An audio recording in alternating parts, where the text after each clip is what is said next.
what does inclusion really look like? And this is where we get to the nuts and bolts of what we're about to do, not just at this session, but our first session back from lunch as well. Because all well and good to talk about the philosophy, isn't it? I think we have to lay down a biblical groundwork for what we're doing. We want to know why we're doing what we're doing. We want to know why the Bible commands us to do what we're doing. But I will say, you can know all the philosophy of special needs ministry that you want, but when a kid is screaming in your face at 11:45 on Sunday, you better know more than philosophy. You better know some of the nuts and bolts, right, of what you need to do to be able to handle and to help that young person. Not just to handle them, but also to help them as well. And when I say that Dianne is really the heart of what we do here with the FIT Conference and all of our books, this is really what I'm talking about, because while I'm knee-deep during the week making sure that I'm serving healthy, nutritious meals as far as biblical sermons to preach, she's spending a lot of time as well in the special needs world, making sure that not only does she have her lesson prepared, but how is the lesson going to be able to be adapted for all of the different special needs in the class as well. And I'll be honest with you, it's a lot of work. And like I said before, it doesn't just happen on Saturday night. It doesn't just happen on Sunday morning. I would encourage you, and I'll just say this for free. This is mostly her session, but I'm holding the microphone right now. So I will say this. Your pastor spends time on his messages before Saturday night on a typical basis. That's the way it works, because the old saying's true, Sunday's always coming. You know what happens on Monday? Another Sunday's coming. And so by the next Monday, I'm already trying to know, where's the next place I'm going to be? What's going on? I'm already trying to plan ahead about that. If you're just thinking about your lesson, and this goes for special needs ministry, this goes for any children's ministry. If you're just thinking on Saturday night, what did that book say I was going to be doing on Sunday? You're doing it wrong.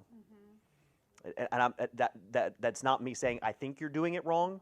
I'm just going to say this emphatically. You are doing it wrong.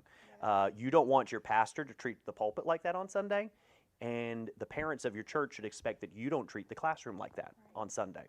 And especially with what we're talking about right now, with the fact that there's adaptations that need to be made, inclusion that has to be considered, you can't do that at the last minute. That's not fair to yourself nor to that child. And so how do we make that happen? Well, I'm as interested as you are, so I'm going to sit off to the side. I told you, I'm out here at 11 o'clock. I'm not back there, all right? And so I'm going to let Dianne go ahead and take over here for this lesson as we look at what does inclusion really look like.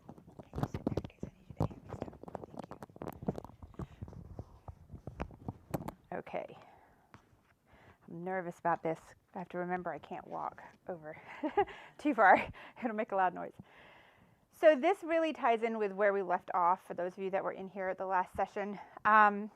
This is the heart, right? This is where we need to have the heart for the work that's going to be required of us, because if you don't have the heart, it can be overwhelming.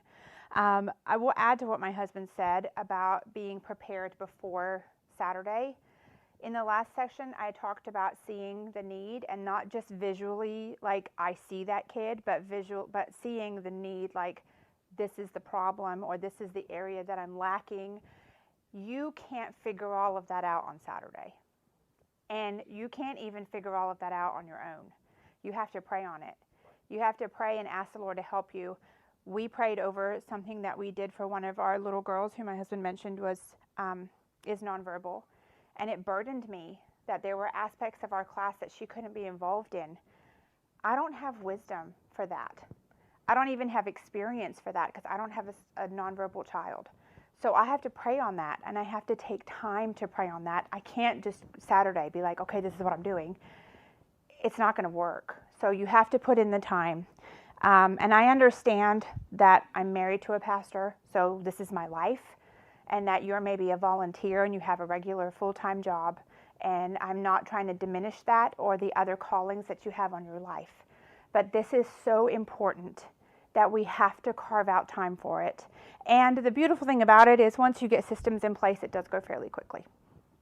So in the first session, when we were talking about what does inclusion mean, there was an outline given.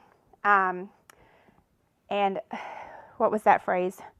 I don't have the notes in front of me. It was not only do I have access to the classroom, but am I also included in what's going on in the classroom, okay? So in order for our special needs kids to be included in what we're doing, we have to adapt the environment. We have to adapt the method of instruction. We'll go back through these, so don't panic. We have to adapt the environment. We have to adapt the method of instruction, and we have to adapt the conditions. Okay, that's great. What does that mean? Right? If you're like me, you don't have a special education degree. Anyone have a special ed degree in here? No? Every once in a while, there'll be somebody. Maybe there's someone online. But I don't have a special ed degree. So special ed teachers are taught these things in college, right? We're not taught these things. I was not taught any of this in Bible college. So we're going to go through each one of these, and I'm going to have specific things to show you to give you just an idea, right? This is not exhaustive. We don't have time for that. But I'm going to run through some of these things fairly quickly and then give you some ideas of what that would actually look like in a classroom, okay? So the first one is adapting the environment. Adapting the environment. So what are we talking about? We're talking about the physical space of your classroom, okay? Now, you may need to make some big adaptations in there if you were to have a child come all of a sudden in a wheelchair, right? And if you're crammed in there with chairs butting up next to each other, you may have to make some actual changes to the environment. But if you don't have an actually physically disabled person, these adaptations might look a little bit different. So if you've been to Fit Conference at all, you're not going to be surprised at this first one. Letter A on my paper, letter A says visual schedules. I think I'll say that in my sleep until the day I die. Visual schedules. Why? Why are visual schedules so important? Because if you have a child that is neurotypical, there are times, I'm going to just speak from my experience with my son, okay? I don't want to assume that I understand other people's children. But for my son, if he is having a day where he is particularly overwhelmed, logical thought doesn't always work. It breaks down, okay? So for him to have a visual schedule, I'm going to make sure they can see this online too. If we have a visual schedule, it just helps him stay regulated, right? Miss Cassandra and I laugh about this all the time because we'll get to here, and then we'll forget. We take them off as we do them, and then we'll forget, and the kids will be like, "You forgot to do the visual schedule." Yeah, I did. And we'll tease each other about it. But I make a bunch of different ones of these. Will you hand me the other ones too? So the little squares. Yep. So the key about a visual schedule is that you try to make it as specific as possible, not generic, okay? So for example, some days we act out the story. So I have act out the story. Some days we have a puppet friend come in. Now, I will say, before you are like, what in the world? I'm going to show you how to make some of these later, okay? We're going to actually do a video. So sometimes we play a game. Sometimes we have an object lesson. Sometimes we have to clean up the room. So we make this as specific as possible, okay? Now, the funny thing is, AJ doesn't really need this so much anymore on a day-to-day, week-to-week basis. But if he's having a rough day, it really does help if he can see the visual schedule and know what's coming. Also, sometimes you have kids, like AJ with autism, where they don't want to move from a preferred activity, okay? So maybe they really like the music and they are mad that you're going from music to a Bible verse, right? Oh, but look, nope, we're all done. We take it off and we have a little box that's stuck up on our whiteboard that we drop them into. Nope, it's all done, we're finished. Now, is that gonna work the first time? Probably not. But over time, with consistency and some of these other tools that we're going to talk about, it will work. It will help. Schools do this. Special ed classrooms live on this stuff. We're not making this up. We are copying the model that a special ed classroom will use. I have been in my son's special ed classroom. I've seen almost all of these types of visuals in his classroom. Okay, so we know they work. The science behind it works. The other thing that is important is to have visual rules. Visual rules. And I will say when we talk about rules, a couple of things. Number one, keep them simple, okay? If you look at these, they're just simple one word, okay? They're not like a huge like founding fathers document, you know? Okay? They're just simple. The other thing I want to talk about with our rules is if we're going to adapt the environment, our rules have to be something that our kiddos can actually attain, okay? You're setting yourself up for failure if your rule is sit in the chair and don't move. Your special needs kiddo is going to be on yellow or red every week because they're never going to obey that rule. And it's not because they're disobedient, it's because they cannot do what you're asking them to do. And we've talked about this in conferences before. We would never expect a blind child to read what we wrote on the board. That would be cruel. We would never expect a deaf child to listen to our lesson without an interpreter. We would never expect a child in a wheelchair to stand up in front of the class. That is cruel. But when we ask our special needs kids with autism, with ADHD, with the host of other fill in the blanks, when we ask them to do things that their body is not physically able to do, it is as cruel as asking a blind child to read the Bible verse. And we have to, that's like the basic foundation. Like we have to understand that. And when we understand that, then we see the need. Then we have the compassion and then we do the work, okay? Now, does that mean that my child, AJ, runs amok in class? No, because he can do these rules. This rule, number one, is eyes are looking. Now, I say eyes are looking, not look at me, because kids with autism sometimes have a hard time making direct eye contact. So I want you looking in my general vicinity, right? I want you, basically what I'm saying really is pay attention, right? Look up here, okay? Ears are listening, self-explanatory. Now this one, we don't say be quiet. We say mouth is quiet because my son is a verbal stimmer. We have another little girl in our class who's a verbal stimmer, okay? If you don't know what stimming is, it's a repetitive behavior that a child on the autism spectrum, and I don't know, it may affect other disabilities too. I just speak about autism because it's what I know. But stimming is a repetitive behavior that helps a child self-regulate. You want them to self-regulate. If they don't self-regulate, you're going to have a problem. So if my son needs to make some kind of verbal stim or some kind of physical stim in order to self-regulate, I want to allow him the space to do that. So I'm not going to say, no noise. That's not fair. I do tell him, quiet mouth. So he might stim to himself like this. Whatever he's doing, right?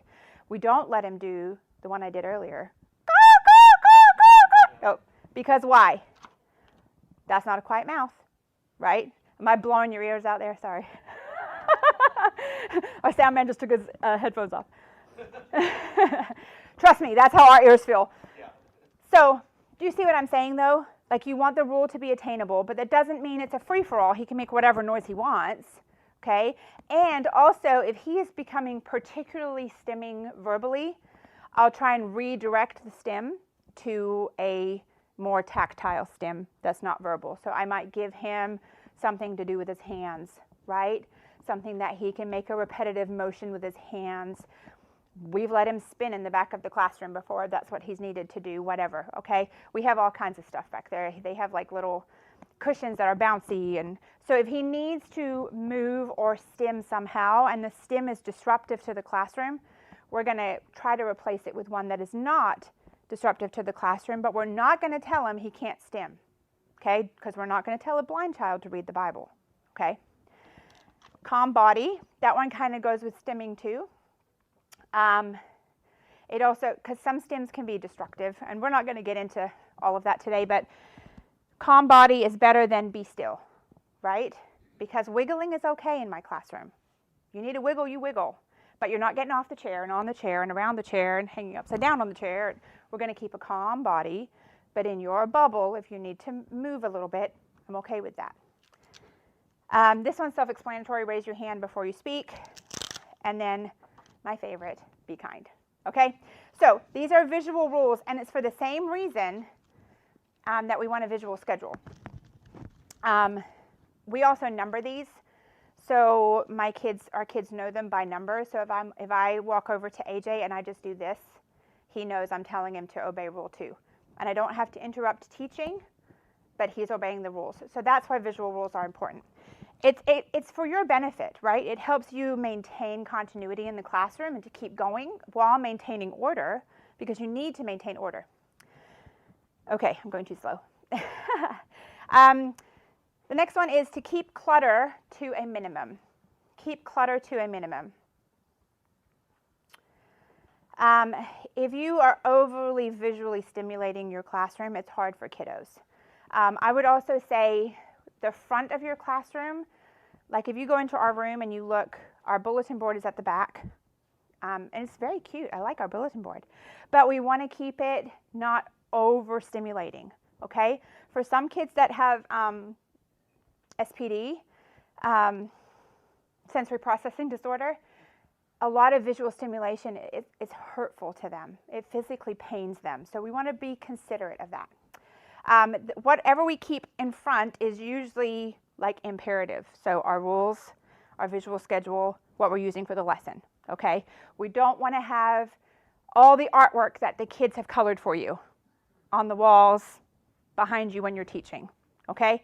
That's beautiful, but not where the kids' attention is going to be, okay? Because you don't want to distract them. Then have sensory items available. Have sensory items available. I didn't bring out our sensory stuff this time. I've brought it out before, but it kind of goes along with the verbal stimming. Something, if you go on Amazon and you search sensory items, you could scroll for hours. There's so many. Sometimes, though, a good one to have is like little egg timers. Because, again, that could be another signal that when the egg timer runs out, we're going to put this away and we're going to come back and join class, right? So it's sensory. Then we're going to talk about visual memory verses. I have that one right here. Oh, well, let me go back to rules really quick. So we've talked about these before. If you've been here before, you already know that we use red, yellow, green lights. Each kid has a traffic light, and they get a verbal warning if they're breaking a rule. Next time they break the rule, they go on yellow. If they change their behavior, they go back onto green. Okay? Our goal as teachers is to always have them leave on green. Okay? But it's just a classroom management tool. But again, it's visual, right? And then this is AJ's. This is not, you can ask your parents to make this. You don't necessarily have to make it. AJ's my son, so I made this one. Today I am working for, and he'll make a choice when he gets to church on Sunday morning what reward he's working for. And if he leaves the class on green, he earns his reward, okay? But again, you don't have to do this for every kid in your class. But if you had a child that was having a particularly rough time with behavior, it might be something worth looking into. But then visual memory verses. This was the one that my husband was briefly talking about when we have our little girl who is nonverbal. We were talking about how she can't say her memory verse. And we want her to not just have access to the room, but we want her to be what? Included in everything we're doing. So I made, we do the same memory verse in Sunday school and junior church, and we do it for 3 weeks. So every 3 weeks I make a new Bible memory verse visual. And these are Velcroed. So, and I'm going to make one of these on a video for you later so you can see it, okay? They're not hard to make. Once you do one and you know what you're doing, and then it's just basically you change out the pictures, okay? So she has one, we have one in the classroom, and then she has one that she takes home that her mom can practice the Bible verse with her at home, just like I would with my verbal kids. Hey, what's your Bible verse? Let's learn it. Let's practice it. We'd go over it at dinner. Let's memorize it so you can say it in church. So then when she comes to church, if we pull all these off, we give her the board, she puts them in order. AJ does this too. If he puts them in order, he said his memory verse, he gets the same reward as the other kids get. And it just means that he can be included. Now, AJ could actually memorize it now, but it helps him to have the visuals to put it in order. So that's a visual that do you understand the difference between this and just a flashcard with a memory verse on it, right? That's a visual, but this is making it more inclusive for your kids that have speech delays or issues, okay? And then the last one there, no, there's two more, sorry. But the next one is visual prayer boards. This one I'm particularly proud of. I like this one a lot. Our son, AJ, has 2 cats, and he loves, that's not even a strong enough word. He loves his cats. I think he loves my cat, Callie, more than he loves his dad and I. He really loves his cat. And so in Sunday school and in junior church, every time we would take prayer requests, every week, AJ, who are you praying for? I want to pray for Callie and Toby. Every week. And it's adorable, right? Isn't that cute? Yeah, it's very cute. But I started thinking, why do we do prayer requests in Sunday school or junior church? To teach the kids how to pray, right? Is that why we do it? It should be, because we want to model praying in front of them so that they learn how to pray. We want to teach them that it's important to bring their prayer requests to the Lord. And that's why we do these things that we do. So I started thinking, and I'm like, okay, it's really cute that he prays for his cats every week, but as a teacher, am I actually teaching him how to pray? Because I don't just pray for the same thing all the time, right? I bring all my needs to the Lord. And so I told my husband, I was like, I'm going to make him a prayer choice board. And so I asked him, I said, apart from Callie and Toby, I want you to give me 5 other things that you could pray for. And so he gave me these. Now, if your student can't do that, with our other little girl, we asked her mom, what do you think are some things she would like to pray for? And her mom told us, and we did that. So I did pictures, because he said mom and dad, my daughter and son-in-law, my other daughter and her fiance, his sister Peyton, and then for school. So now this is the interesting part that he doesn't like very much. So the board looks like this. So he comes in on Sunday, tomorrow. What are you going to pray for in Sunday school? Callie, Toby. Okay, we're going to pray for Callie, Toby. And we put it up there. Now, at the end, it goes to the back. So now in junior church, Callie and Toby are not a choice. And he knows that, even though it makes him mad. So now he'll pick someone else, right? And then they go off on the back. And he has to pray for all of these before we can put the back onto the front, okay? So what is that? A couple of things about that. It's setting an expectation, right? Which helps reduce behaviors. I have a whole lesson on managing expectations on our website. You can, from a previous year, you can go back and watch that one. But it manages his expectations, and it tells him what my expectations are of him. That reduces behaviors, okay? But it's also teaching him, you can pray about a whole bunch of different things, right? And then what's really neat is, if, like for our other little girl, they were taking a really big trip. And so that was one of her little prayers on there.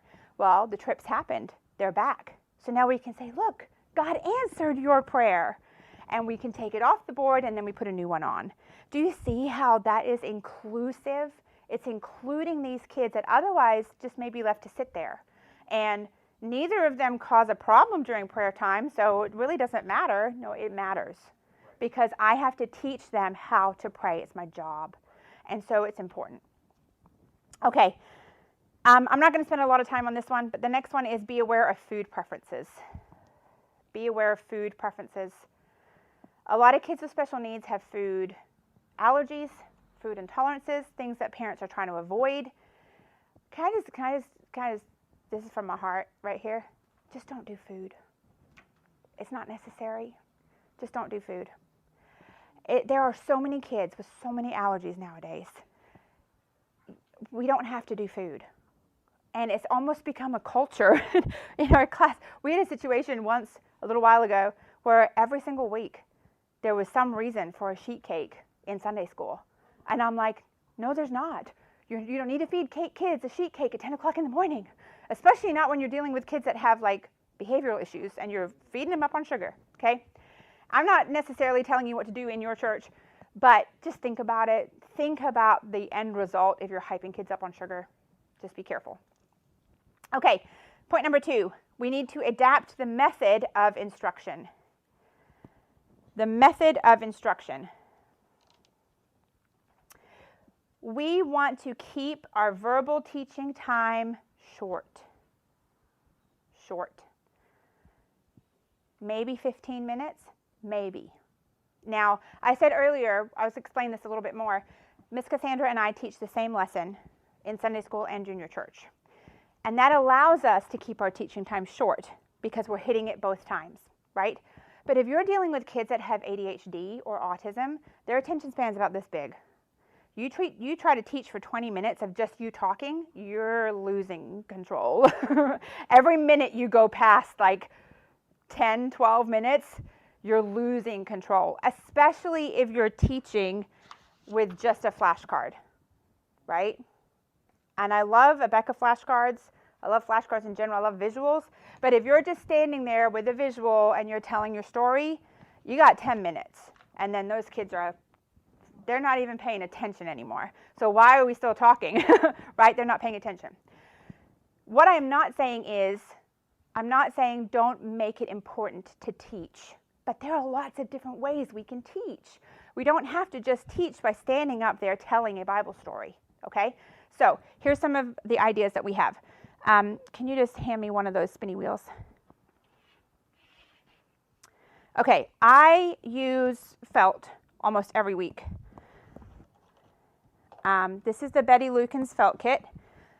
I feel like I should earn commission from them because I talk about it all the time. This is the small version, which if you have a small church and you don't have a lot of storage, it's a great option. They do make big, huge ones that would go on like a regular size, like easel board. But I love this one. Tomorrow our lesson is on the prodigal son. So I have 2 different scenes that I'll do with the kids. Even my neurotypical kids get excited about this. And we'll say things like, I won't have any of these people up tomorrow. I may not even have the house up. And I'll say, okay, what time of day do you think it is in our story today? Oh, it's daytime. Yes, how do you know it's daytime? Well, because the sun is out. Right, the sun is out. And I get them involved into the story, okay? And then, this is not the prodigal son, but I make some sort of manipulative for AJ every single week. Because if he has something in his hand to follow along with the story, he pays more attention. And I'm telling you, you ask him, I probably could ask him, but I don't want to put him on the spot. If I brought him out here and showed him this, he could probably tell you the story because of the visual. But it keeps his hands, it keeps him engaged. I'll say, AJ, what picture are you on? What's happening next? And he'll be like, oh, and he'll try to describe the picture. Some of them have words on it, so he'll read the sentence. But it gets him involved and keeps his attention. There are also great tools for, like reinforcement afterwards. To be like, can you tell me about the story? And he'll go through each thing and he'll tell me. The other ones I do are, can I have the one on the D-ring? The flip board? Or just that one? I'll take that one, but yeah, that one. So this is another one. I don't do a wheel every week because he gets bored, right? So I'll alternate. These, I found all of these on Teacher Pay Teacher, all of them. And they're not expensive. We're talking $4 or $5 a week is what I spend on it. So here's the Good Samaritan, which we just did. So this one actually has the story on the bottom, so he can follow along. AJ cannot concentrate on just verbal. He has to have visual also. He's not just auditory. And so even at home, we have to have visuals. We have to have things in front of him to help him retain the information. If I just speak to him, he's not going to retain as much as if I show him and speak to him, okay? So this one, he'll follow along, he'll flip his book, and it helps keep him engaged in the story. This one is a little bit more in-depth in the sense that as he goes through, he's supposed to put the correct image on the bottom. So this is more of a review. It can get kind of noisy if you do it during the lesson, but like afterwards as a review, you can be like, wait, Find a picture of Nicodemus watching Jesus heal a man's hand, and he'll put that on as a review, usually when the other kids are doing like the craft time, because he doesn't really like that. But it's just another visual tool, and it's a great way to make sure that what has he actually got from the lesson, right? Did he learn anything? I want to know. Your teaching time shouldn't be more than 15 minutes. Reteach the lesson by doing multiple different activities. So we might do the felt board, and then I might have the kids act the story out. Or we might watch a little video about the story, or we might play a game related to the story, or I might let the kids retell the story with the felt. So I may be only teaching for 10 minutes or so, but we're taking up 20 minutes going over the story and over the story and over the story, but it's allowing the kids to move and be involved, so we're reducing behaviors, because that's really the goal here, is to reduce any behaviors and also make sure the kids are learning and retaining the information. Okay, letter B. Teach from the senses. Teach from all the senses. The more senses we can incorporate in our classroom, the better chance we have of our kids being involved and engaged and staying engaged. So here's just 3 examples of something that I have done in my classroom. We taught Nicodemus comes to Jesus by night. Well, it's nighttime. So I made my classroom dark. I put a blue tablecloth on the door because we have glass. And I put not real candles. Don't do real candles. I did battery operated candles all around my classroom. And then I played night sounds on my phone. And the kids were like, whoa. I was like, what time of day do you think it is? Oh, it's nighttime. Yeah, it's nighttime. We're going to talk about a man who came to Jesus at night. Why would we come to Jesus at nighttime? And then my kids that are a little bit older, oh, he didn't want anyone to see him. Oh, that's right. Do you see how immediately you've got your kids' attention, right? And this works with non-special ed kids. Wise man built on a rock versus the foolish man on the sand. I had a cookie sheet, and we had flour, and I made like a dam with blocks in the middle, and they made a house on one side with blocks, and the other they made on the hill of flour, and we poured water, and the house fell over. Okay? Oh, this was fun. I taught the lesson on the blind man who Jesus touched his eyes with clay and gave him his sight. So we made slime, because why not? And so I had a table, and we made slime because I said I wasn't about to let us play in the mud, because I didn't think mommies and daddies would like that very much. So we made slime, and we talked about how it felt, and we talked about, and I made it, I added food coloring to it, and I added like food safe scents to it, and they got to smell it and touch it. And you tell me the kids won't remember that? Of course they're going to remember that. And AJ, it was all about it. And it's just another layer of teaching the story by getting them up out of their seats, getting them involved, getting them to be a part of the story of what's going on. Okay, teach with movement. Teach with movement. My kiddos love these little stick puppets. Aren't these cute? This one is, Jerry's his daughter. So after I told the story with my felt, the kids each got to take a little character, and we acted out the story, okay? So I maybe only taught for 10 minutes, but then them retelling the story afterwards, I'm just teaching it again, right? And reiterating all those different truths that I want them to learn. I taught the story of Peter walking on the water, and I brought a tablecloth in, and my daughter, who's my helper, we had the kids walk, and we made it like the ocean, and then they fell down because they weren't looking at Jesus, and then let them act out the story, right? The more we can get the body involved, the better it is, especially if you have kids with ADHD. Get them moving, get them using their movement for your purpose, because if you don't, they're going to use it for their purpose. So be deliberate in getting movement into your classroom. And then teach using lots of different visuals. Teach using lots of different visuals. We use a felt board. We use flashcards. Can I have those ones, baby?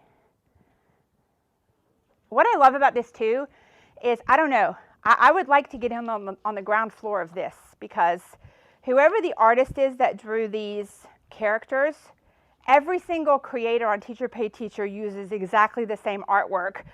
That person must be a millionaire by now. Man. And what I like about it is it doesn't seem to matter which store I go to. They do all have the same visuals, so there's a little bit of continuity from week to week, which is really cool, no matter who I buy from. But this is an example of flashcards. And then it might be that this flashcard story matches the one AJ's holding. So it's easy for him to keep up and see what's going on. Use visual storyboards, which I already showed you, visual story wheels, and then the clip art puppets, which I already showed you all of those. So just the more the merrier, right? Keep it interesting. And then we want to talk about adapting the conditions. Adapting the conditions. So what do I mean by conditions? This is a secular example, okay? If you're a teacher in the public school and you have a student with dyslexia, they would be given a special condition for exam time. It might be that everyone else in the class gets an hour, and a child with dyslexia maybe gets an hour and a half. Okay, that's a condition that has been given to that child because of their special need. So it may be that in our classrooms, we need to provide similar conditions for our special needs kids. And so the one way that we can do that, we already talked about, is with how we word our rules, okay? We have to be careful. We don't want to look like we're playing favorites with our kids, right? But my kids in my classroom know that sometimes AJ needs something that they don't, and that's okay. And you know what that teaches them? To see the need and have compassion, right? Especially if I relay it that way, right? So it may be that AJ's having a particularly hard day. Well, I'm maybe not going to be as strict with him on the rule as I would be otherwise. And you want to be careful, right? I know my son. If he wasn't my son, it might be a little bit different. But we just want to be thinking about, am I just being a stickler? Or am I actually trying to help the child in where they're at, what they need right now? Maybe they need a break, and you don't normally let kids leave your classroom. Well, that would be a condition. AJ leaves our classroom after Sunday school and before junior church. None of our other kids do, unless their parents come and take them to the bathroom or something. But we don't have a basement where the kids can go, so we have to keep them in there. But AJ, one of his conditions is that if he needs the break, he goes to his daddy's office and he gets a break, okay? It's an example of a condition. It may be that you have a kid that needs to go for a walk with their helper. And all the other kids are like, well, I want to go. You don't need to go. He needs to go. So we're going to make a condition for him to go. Memory verse would be another example of a condition, right? All the other kids have to verbally say their memory verse, but AJ and our other little girl, they get to use the board, okay? Prayer time is another example of how we made a condition for a special needs kid. Activity time is probably the one we would use the most, I would say. AJ hates coloring of any kind. He hates it. I am not going to give him a coloring sheet to do because I'm going to be shooting myself in the foot. He's going to get bored. So I give him an activity that's usually slightly different than the rest of the kids. Sometimes I'll make sheets for him with the memory verse and he writes it. Sometimes I'll have a paper with the names of the people from the story, and he'll write it. Sometimes I'll give him that, can you hold that one up? Yeah, sometimes I'll give him something like this where he's retelling the story, right? He's putting them in order, he's really retelling the story. He might do that at the table while the other kids are doing whatever the activity is we're doing, right? That would be called a condition, right? Allowance isn't really the right word, but because allowances aren't necessarily needed, but a condition is needed, right? So I give him that to do, but he's still included with all the other kids at the table, right? Teachers pay teachers, have amazing adaptive resources for lesson activities. I probably should buy stock in teacher pay teacher. And then here's some alternatives to craft time. I feel like sometimes we just like, oh, here's a coloring sheet, right? Here's a coloring sheet because my brain's tired now. I just want you to do something for the last 10 minutes of class. So here's some examples of some different things you can do. I didn't grab any of these. I'll grab some for later. I have done word searches before. And again, it's another great way to reinforce the story, right? As we're looking for so we just did Jairus' daughter. Who was Jairus? What was wrong? What did he need? As they're looking for the word, I'm still teaching the story. Lesson bingo is a fun one.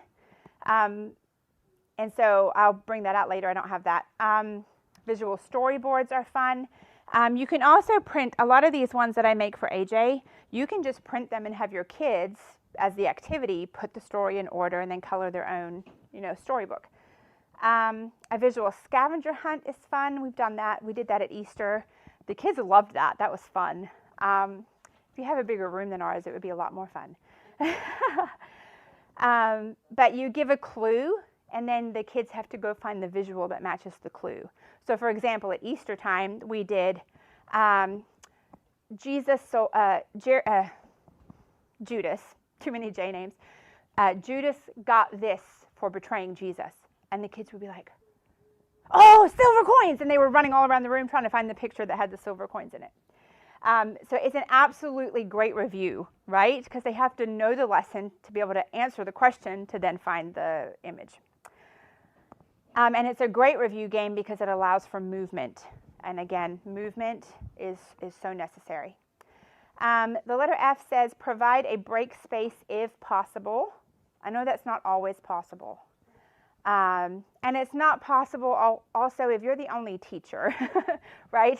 If you're the only person in the room, you can't leave the other kids to take a kid out, right? So maybe if you have a child that gets overstimulated in the room, you may have to, for a little while, have a second helper that's just for that little one that can give them the breaks that they need to then bring them back in. It may even have to be mom and dad for a little while, and that's okay. But it just means that church doesn't become something they dread, right? Because this is what will happen. Then the child will have more and more excessive behaviors every Sunday. And then mom and dad say, we can't come. And then that's how parents drop out of church. And then the divorce rate, I don't remember the statistic, but the divorce rate of special needs families is through the roof. And so they are not having community. They're not hearing the word of God. They're not being encouraged to be good spiritual parents. So it may be that if you have a child that's new or they're just having a really difficult time in the classroom, maybe mom or dad has to buddy with them for a little while. We've done it with our older girls before where they've buddied with their brother and they've taken him out and let him have a break and then go back into class. And now he doesn't need any of those things. And a lot of times that's what will happen. You're not necessarily setting up something for a lifetime. You're making an accommodation for a child in order to make coming to church possible for them. And as they do that, more and more, they learn the tools that they need to be able to be in your classroom and to stay in that environment. I said this already, AJ goes to his dad's office between Sunday school and junior church. And again, none of the other kids are like, well, I want to go to pastor's office, because they know, oh no, AJ needs that. That's what AJ needs. And they're happy for him to have it because that's an environment that we have fostered in our church. And that allows them some time for self-regulation, which is so important. Because the goal here is that the child learns to regulate their own emotions, right?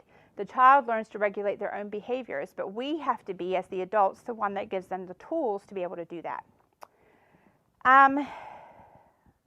Very, very quickly, I want to talk about a few other adaptions that would fit into any of these situations. The first one is adapting song time. Those of you who were here the last time we had lesson, I did a whole thing up here where I talked about rhythm sticks or something like that, where you can have a child involved in the song time. If you have a child that's nonverbal, they're not going to sing the song, right? So what can you do so that they feel included in the song time? Maybe they get to hold the visual. Maybe they clap. Maybe you learn sign language if they know sign language for a song, right? Think of some way to make an adaptation so that they feel included in song time. If your class is doing a performance in your church, our kids did, I think it was 4th of July, they did My Country 'Tis of Thee. AJ got to wave a flag. Our other child who's nonverbal, she wasn't here, she was on her trip. But we're singing again for our missions conference, and she can't sing, she's nonverbal. So we will give her something, a visual or something. We're singing Take Me Now, Lord Jesus, so a heart or something, I don't know. We'll give her something so that she can hold it up. And I always think of friends of ours who have a little, well, she's not a little girl, she's an adult now, who was bitten by a tick when she was young and ended up with Rocky Mountain spotted tick fever. I always put those words in the wrong order. And became severely disabled. Could not talk. Could not walk without assistance. Just so many things neurologically that happened to her because of having this illness. And I will never forget watching, I used to go to her church, watching the kids, all the kids in that church get up to sing for their patch program. And she got up there with her augmented speech device, and she would press. She would press the words while the kids were singing. That's inclusion. That was inclusion before inclusion was a thing, because this was a long time ago. That's inclusion. That little girl deserved to be up there with the rest of her class. She couldn't sing the songs, but she had her little walker with her little speech device. And I remember looking at that, and this was before I was married, before I had a special needs child. And I just remember that touching my heart so deeply, that church loved her so much. And they valued her so much that they figured out whatever it was they needed to do to get her up on that stage with the rest of the kids. And not just standing there, right? But actively participating in what the rest of the kids were doing. That is what we're trying to talk about today. What can we do so that that child feels included?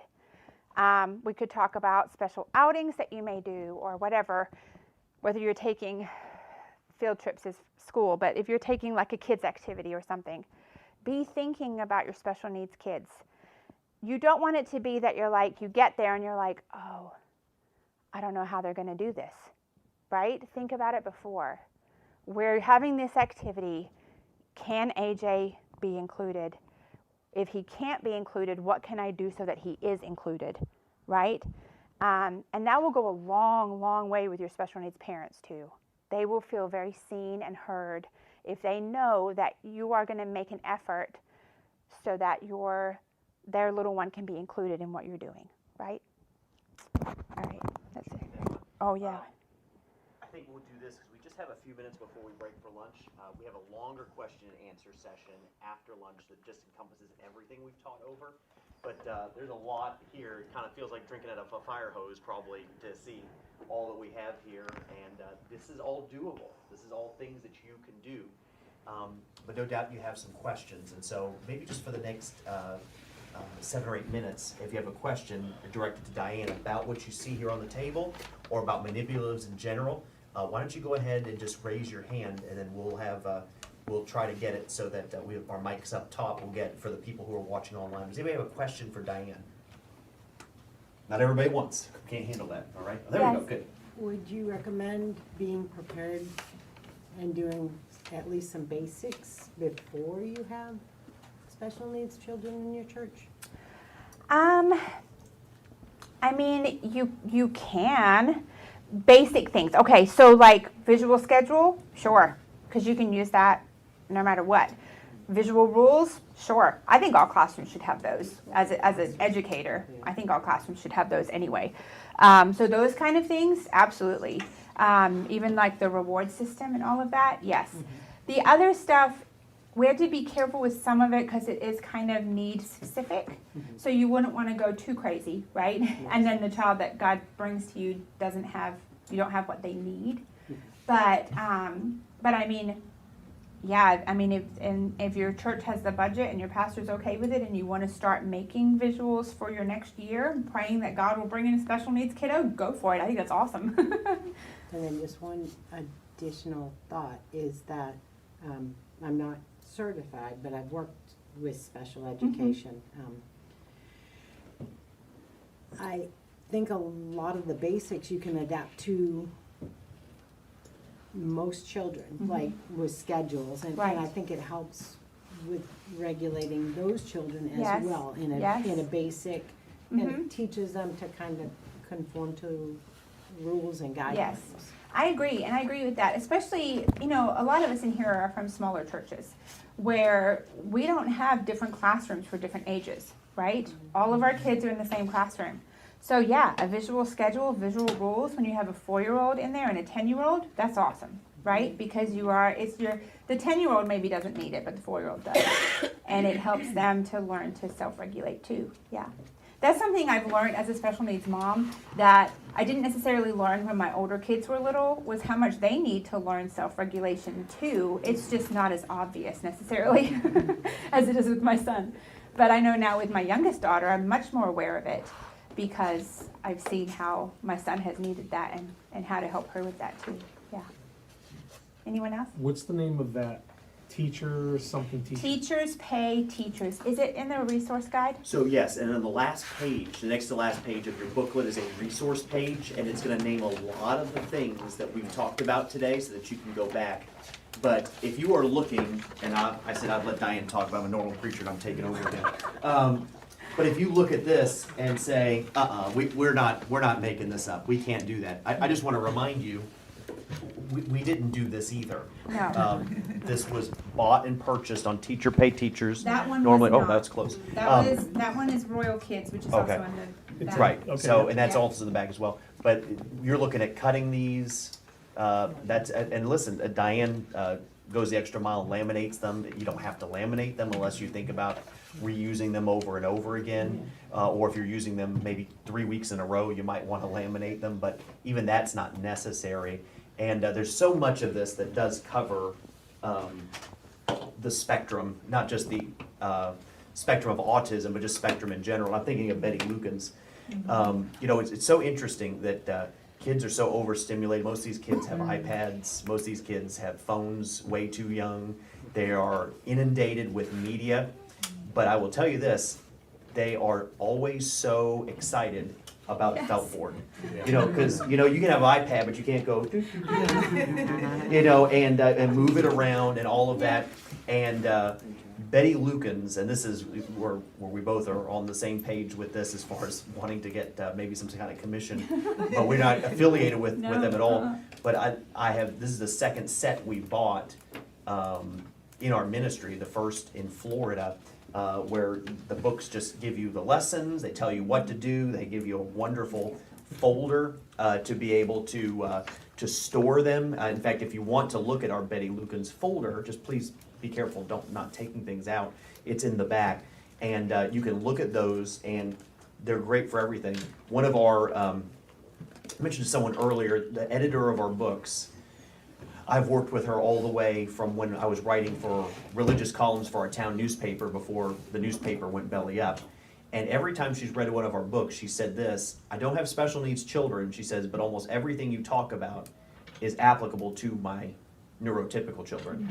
Because all of these are just basic principles, but at the same time, and this is where you have to be careful, not going too far ahead because you don't know what specific adaptations you have to make until you know the diagnosis is in the room. And so some of these generally you can use. Betty Lukens works for anyone, but this may not be as helpful depending on the child specifically you have in your room. So a lot of really good stuff here, and I would say Teacher Pay Teachers, Royal Kids, and again, being careful to understand that, and we say this on the back of the resource page, some of those are secular in the sense that Teacher Pay Teachers is just teachers making things and selling them to other teachers.